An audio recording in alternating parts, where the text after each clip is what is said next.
I think if you wanted to make an analogy, we'd be like a natural wine producer, so we're very low intervention. And we just let the fruit do the work for us.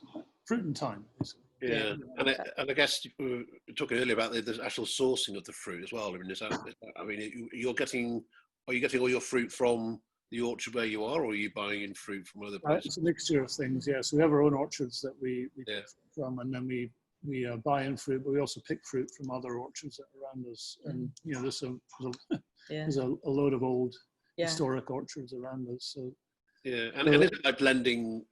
The idea when you hear winemakers talking about adding a little bit of Sanso or adding a little bit of Grenache for flavour or texture, is it similar with the apples? You get to know the variety that can.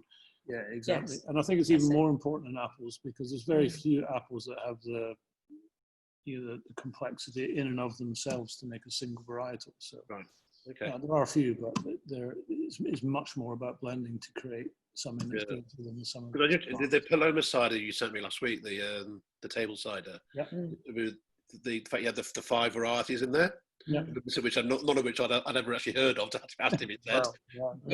But I was fascinated to find there were 5 cider. And it was great also to taste something whereby you're championing the 5 varieties rather than it just being in one point on the back label. It's very kind of like upfront and so you know that when you're tasting it. Exactly. So we set out at the beginning to champion the apple. I mean, that was a simple thing for us because it's been done so well in wine that it's that's the point of difference that we had. And now there are quite a few other producers who are doing exactly the same. So I'm going to do a little bit of self-publicity. So my book, and well done, Suzanne. I know. Very done, yes. I know. I've been watching people do that. It's very but again, I just wrote.